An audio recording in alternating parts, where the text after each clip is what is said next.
So I'd like to thank the organizers for the award and the opportunity to present some of the highlights of our study.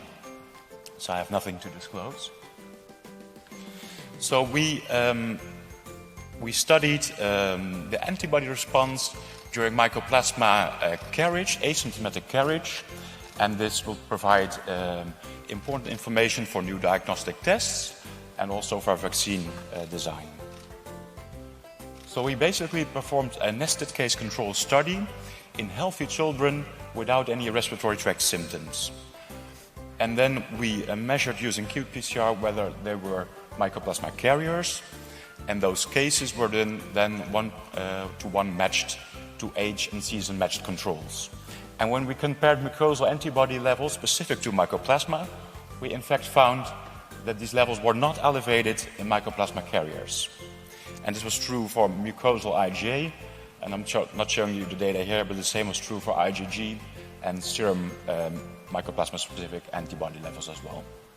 So then we thought perhaps these patients need a bit more time to fully mount a mature antibody response.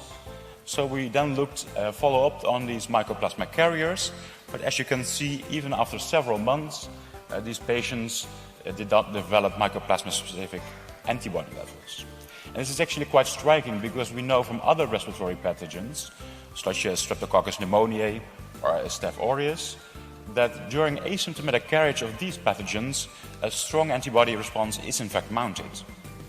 I'm not showing the data here, but during mycoplasma lower respiratory tract infection, we did see a strong and swift antibody response.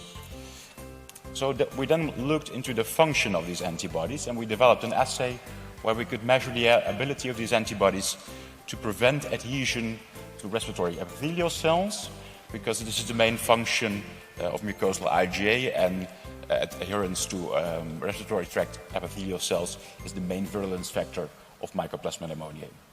And as you can see here on the x-axis, there's the titer of mycoplasma-specific antibodies, and in these samples you see low numbers of bacteria adhering to respiratory epithelial cells, whereas the samples that had low levels of mycoplasma-specific antibodies in fact had high numbers of bacteria adhering to epithelial cells in our assay. So these mycoplasma-specific antibodies clearly had a function and were able to prevent adhesion of the bacteria to the epithelial cells.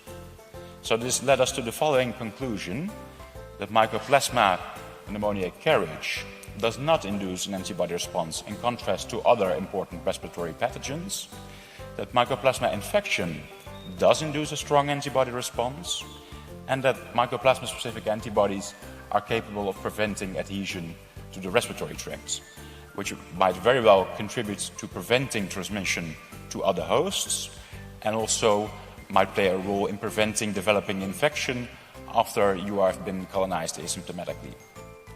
And I would like to thank all the participants in our study and the whole study team, and if you'd like to learn more about the study, it has been published recently, so I'd encourage you all to read the full manuscript. Thank you very much.